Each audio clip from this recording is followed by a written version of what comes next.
नमस्कार, न्यूज की पाठशाला में आप सभी का स्वागत। मैं हूं सुशांत सिन्हा और आज पाठशाला में खबरों का रिवीजन नहीं है। हम सीधे पाठशाला की शुरुआत इस वक्त की सबसे बड़ी खबर से करने जा रहे हैं। कश्मीर के पहलगाम में बड़ा आतंकी हमला हुआ है, जिसमें आतंकियों ने पर्यटकों का धर्म पूछ पूछ कर उन्हें मारा है। यह बड़ी खबर इस वक्त की आपको बता रहा हूं।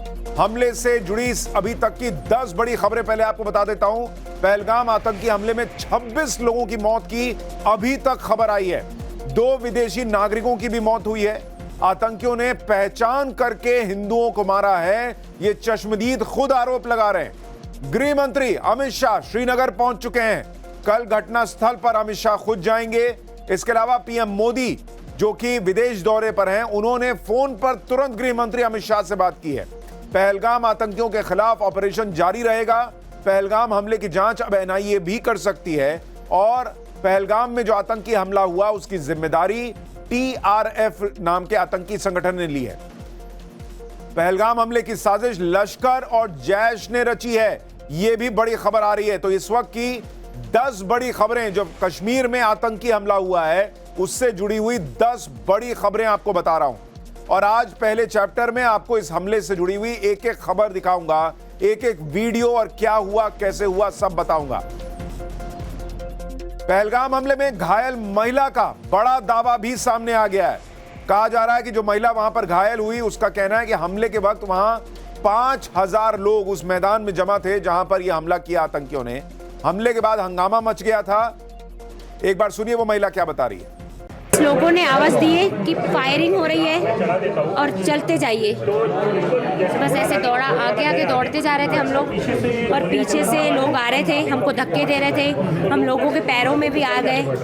फिर उन्होंने मुझे उठाए, बच्चे को, ये मेरा बेटा भी है वो पीछे था, उनको निकाले। हम पीछे ध्यान ही नहीं दे रहे थे क्योंकि हमको आगे की सोचना था। अच्छा, कितने टूरिस्ट वहाँ पे थे?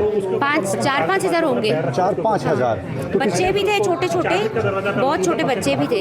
किसी को गोलियां चलाते हुए देखा? नहीं, हम क्योंकि गेट पे ही थे ना, हम निकल ही रहे थे वापस आने के लिए। बस इतना ही देखे हमने, पीछे हमने नहीं देखे। तो जब आप घायल हुई तो किन लोगों ने मदद की आपकी?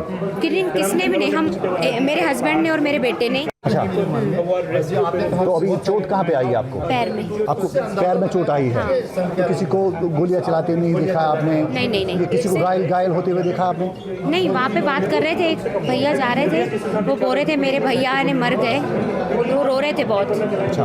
और किसी की फैमिली में से भी रो रहे थे, पर अभी वो ढूंढने का टाइम नहीं था उनके पास कि रिटर्न जाए और ढूंढ के आ जाए। सब आगे बढ़ते जा रहे थे भगवान के नाम लेके। आप लोग उस टाइम क्या कर रहे थे? अचानक से कुछ होश ही नहीं था कि हम बचेंगे कि नहीं बच पाएंगे। 2 मिनट का फासला था। अगर 2 मिनट में हम बाहर नहीं निकलते तो आज हम यहाँ पे नहीं दिखाई देते थे। आप अंदाजा लगाइए कि क्या मंजर रहा होगा वहां पर, जहां पर 4-5 हजार लोग पर्यटन के लिए वहां गए हुए हैं और वहां अंधाधुंध फायरिंग शुरू हो जाए। और इसलिए एक अनुमान यह भी लगाया जा रहा है, एक कयास यह भी लगाया जा रहा है कि हो सकता है मरने वालों का आंकड़ा और बढ़ जाए। अभी तो 26 से 20 से ज्यादा लोगों की मौत की खबर आ रही है सूत्रों के हवाले से, लेकिन यह आंकड़ा बढ़ भी सकता है, ये लोग कह रहे हैं। और इस वक्त कश्मीर में जो हुआ है उसने कई गंभीर प्रश्न खड़े कर दिए। ये तस्वीरें हम आपको कश्मीर की दिखा रहे हैं, जहां गृह मंत्री अमित शाह पहुंच चुके हैं। यह भी जानकारी मिल रही है। जम्मू कश्मीर में आतंकियों ने ऐसे समय में हमला किया जब प्रधानमंत्री नरेंद्र मोदी सऊदी अरब की यात्रा पर गए, जब अमरनाथ यात्रा शुरू होने वाली है। और यह हमला ऐसे समय में हुआ जब कश्मीर में टूरिस्ट सीजन शुरू होने जा रहा है। आतंकियों ने पहलगाम के बैसरन इलाके के एक रिजॉर्ट के पास पहले हमला किया। यह तस्वीरें देखिए। गृह मंत्री अमित शाह कश्मीर पहुंच गए हैं और यह बड़ी खबर इस वक्त की आपको बता रहे हैं। अमित शाह जो तुरंत प्रधानमंत्री नरेंद्र मोदी ने यूएई दौरे के बीच अमित शाह को फोन किया था कि भाई क्या हुआ है जरा बताओ, और आप खुद वहां जाओ कश्मीर में और स्थिति का जायजा लो और वहां पर आप रहो। तो अमित शाह तुरंत प्लेन में सवार हुए, वहां से कश्मीर पहुंचे और ये उनके कश्मीर पहुंचने की तस्वीर आ चुकी है। अमित शाह का चेहरा आपको बता रहा है कि वो इस वक्त जो हुआ है उसको लेकर बहुत तनाव में है। और उन्होंने एक ट्वीट में यह भी कहा है कि इस चीज का हिसाब पूरा लिया जाएगा। हमलावरों की तलाश में सर्च ऑपरेशन चलाया जा रहा है। हमले में शामिल आतंकियों की पहचान करने की कोशिश की जा रही है।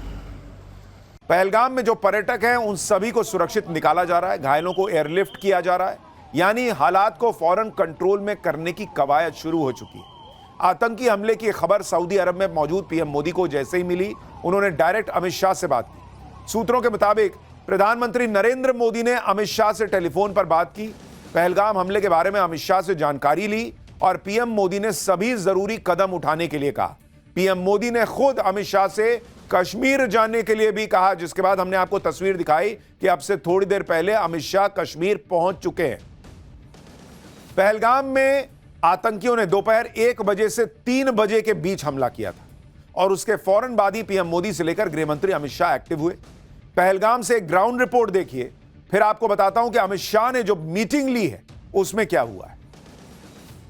एक सिंपल साधारण अटैक नहीं, ये एक हत्याकांड है जिसे पूरी प्लानिंग के साथ लश्कर तैयबा के से जुड़े आतंकवादियों ने अंजाम दिया है। आज बैसरम की पहलगाम वादी में जहां पर्यटकों की काफी ज्यादा तादाद जो है वो मौजूद रहती है और जो वीडियोस और तस्वीरें वहां से आई हैं उससे साफ संकेत है कि इसमें जो मरने वाले पर्यटकों की तादाद है वो काफी ज्यादा बढ़ सकती है, क्योंकि अंधाधुंध गोलियां पर्यटकों पर चलाई गई हैं और उसके तुरंत बाद ही हमने देखा कि श्रीनगर से दिल्ली तक लगातार एक्शन दिख रहा है। प्रधानमंत्री आप देखिए यहाँ पे बड़े अधिकारी पहुंच रहे हैं, तमाम अधिकारी जो है वो इस समय यहाँ पे पहुंच रहे हैं और यही जो है अभी भी मैं आपको बताने की कोशिश कर रहा था कि जो बड़े से बड़े अधिकारी और जो खासतौर पर मंत्री है वो अब पहुंच रहे हैं। मुख्यमंत्री उमर अब्दुल्ला ने भी एक बैठक की है, इसके साथ साथ एलजी मनोज सिन्हा ने भी जो है अपना स्टेटमेंट दिया है। ये जो कश्मीर के मुख्य सचिव चीफ सेक्रेटरी का कैवलकेड था जो वहां पे गया है, डीजीपी और बाकी अधिकारी भी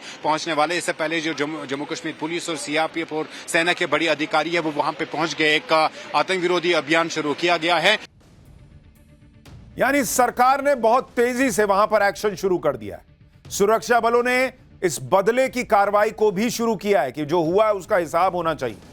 इन आतंकियों को छोड़ा नहीं जाएगा, यह क्लियर मैसेज है बॉस। लेकिन सबसे बड़ी बात आप सोचिए, वो लोग कश्मीर के अंदर जो आतंकियों के जनाजे में शामिल होती है भीड़, जो आतंकियों को घर में छुपा कर रखने वाले कुछ लोग हैं, आज वो अपने आप से पूछे कि आतंकी तुम्हारे हैं क्या? टूरिस्ट सीजन के पहले वहां पर टूरिस्ट को निशाना बनाया है। कश्मीर में टूरिज्म किस तरह से अब खड़ा होगा, यह सवाल खड़ा हो रहा है। जो कश्मीरी है उसकी पेट पे लात पड़ेगी अगर वहां टूरिज्म खत्म हो गया तो। और इन आतंकियों ने वही किया है। मारते वक्त तो धर्म पूछ लिया, लेकिन जो इसका नुकसान होगा वो धर्म देखकर नहीं होगा बॉस। पहलगाम हमले के बाद तेजी से डेवलपमेंट हो रहे थे।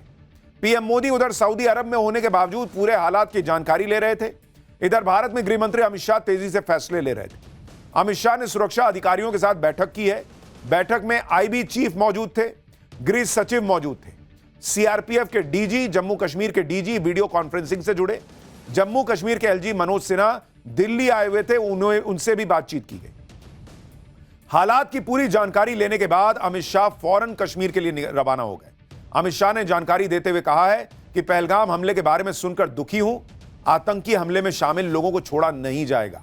आतंकियों के खिलाफ सख्त से सख्त कार्रवाई की जाएगी। सभी एजेंसियों के साथ फौरन सुरक्षा समीक्षा बैठक करने के लिए श्रीनगर निकल रहा हूं।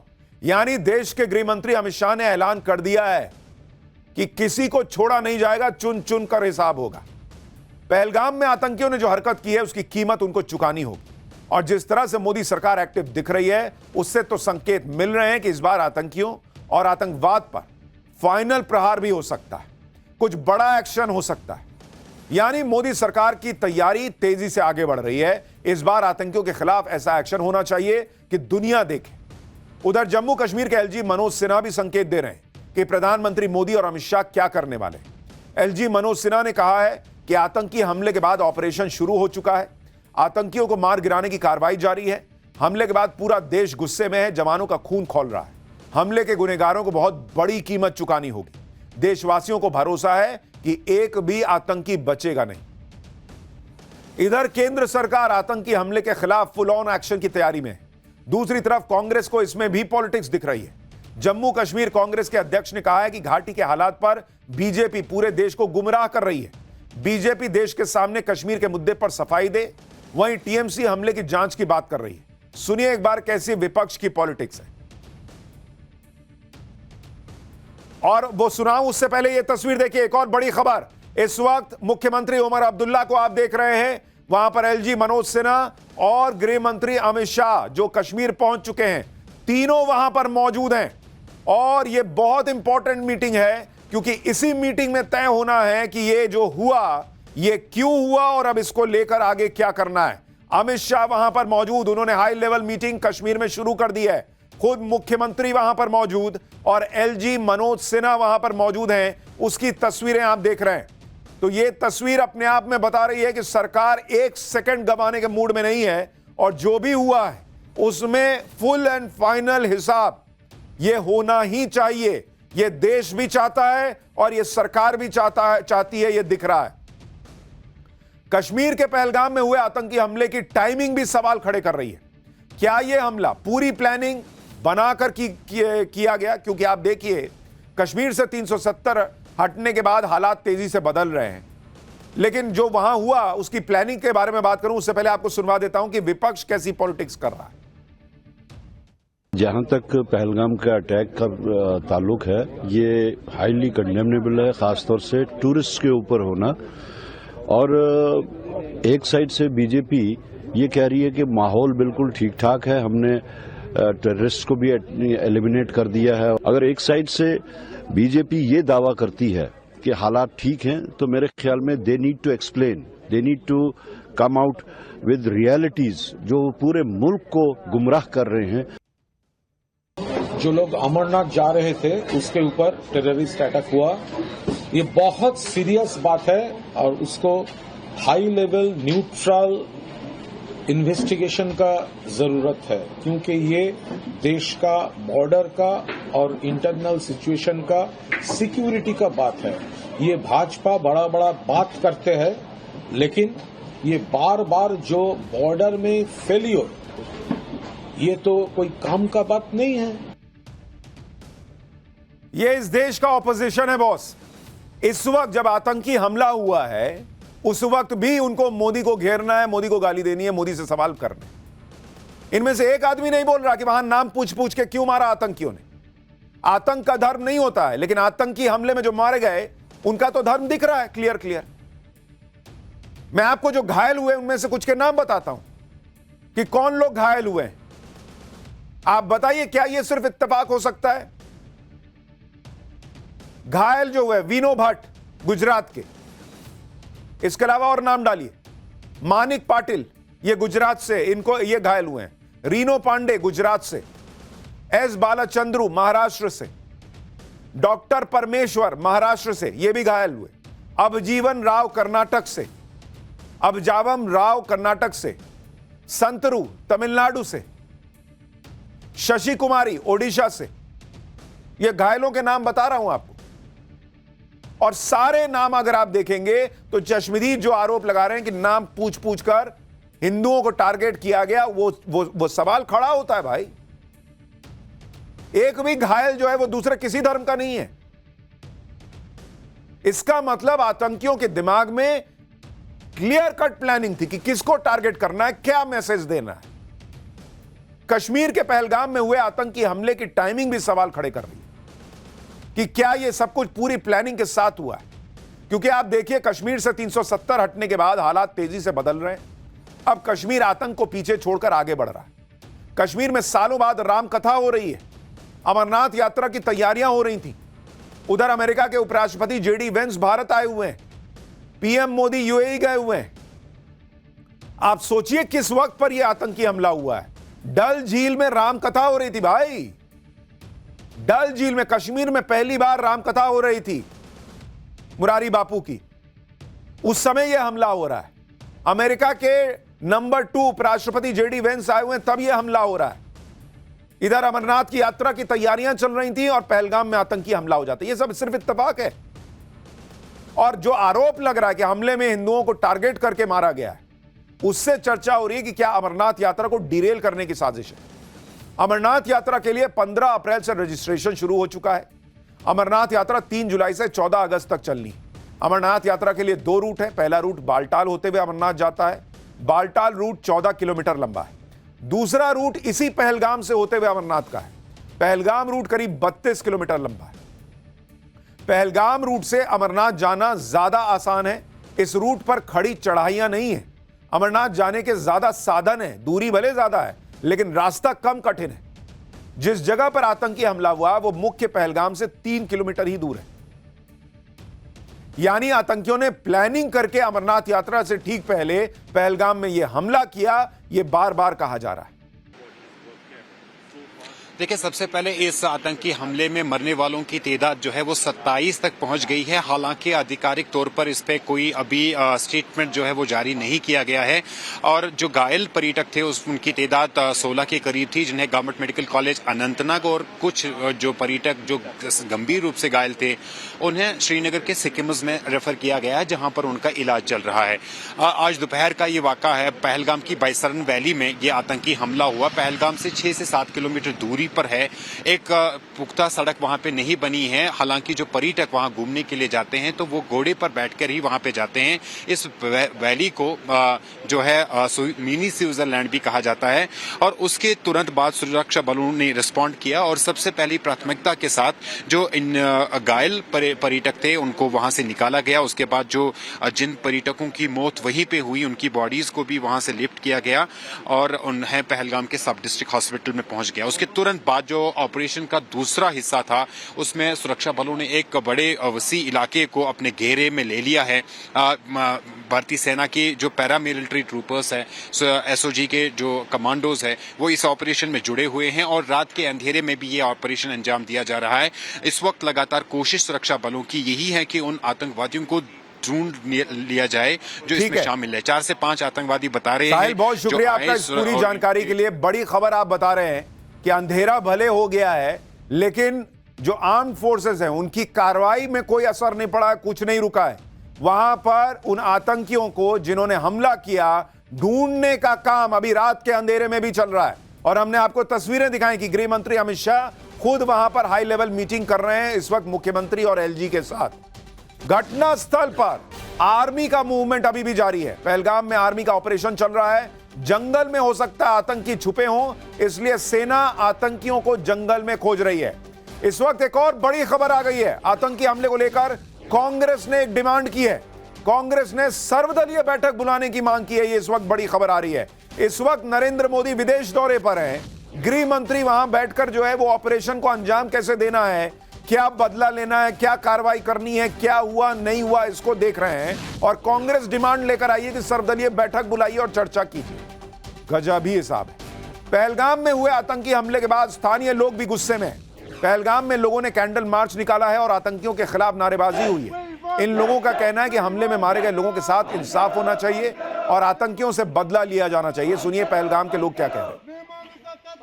बहुत अच्छे से रन कर रहा था पूरे कश्मीर का। इसमें 1, 2, 50, 100 लोग, 1000 लोग हम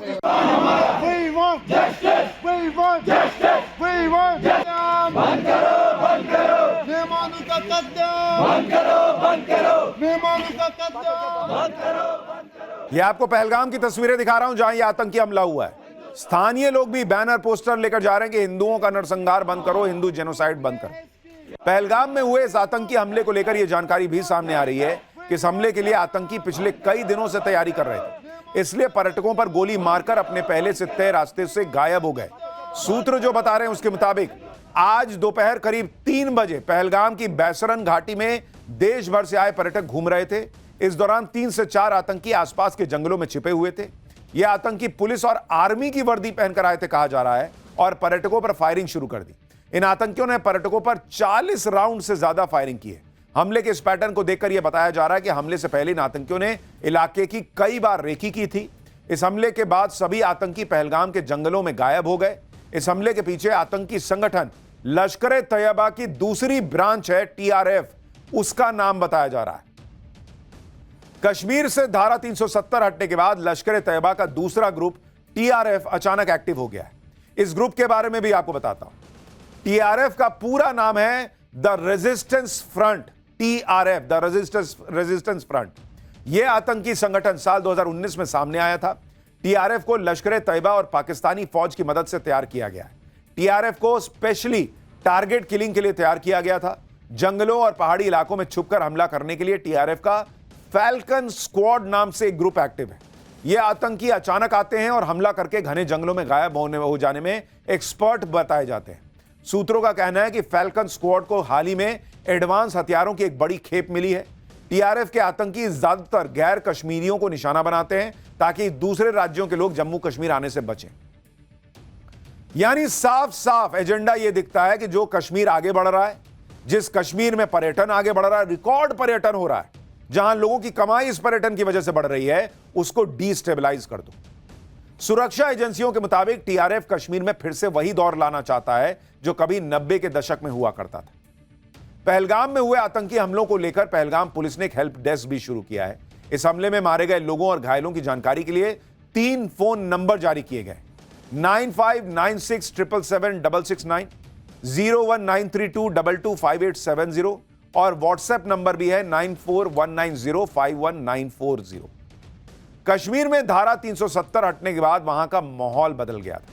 पिछले 5 साल में जिस तरह पर्यटकों की संख्या बढ़ी है, उससे कश्मीर के लोगों की जिंदगी ही बदल गई। यही वजह है कि आतंकी संगठन बहुत बौखलाए हुए हैं। आप देखिए कि 2019 में अनुच्छेद 370 हटने के बाद टूरिज्म सेक्टर में कश्मीर में क्या कमाल हुआ। आप जरा उसकी तस्वीर देखिए, आपको पता चलेगा कि क्यों इन लोगों ने टूरिस्ट को निशाना बनाया। आपको समझ में आएगा। कश्मीर की आपको बात बता रहा हूं। कश्मीर के अंदर अगर आप देखेंगे 2018 में कितने पर्यटक आए, अगर आप उसकी संख्या देखेंगे 8,30,000 से ज्यादा, 8,30,000 प्लस पर्यटक आए थे। और 2024 में अनुच्छेद 370 हटने के बाद 34,98,000 यानी ऑलमोस्ट 35 लाख लोग जो है वो पर्यटन करने कश्मीर आए। ये है पर्यटकों को निशाना बनाने की वजह। और जो ये बढ़ोतरी है, अगर आप उसको परसेंटेज में देखेंगे 2018 के मुकाबले, ऑलमोस्ट 321% की बढ़ोतरी है पर्यटकों की संख्या में। और इसलिए टूरिस्ट को टारगेट किया गया है ताकि कश्मीर में लोग आने से घबराएं और वहां कश्मीर के विकास को डिरेल किया जा सके।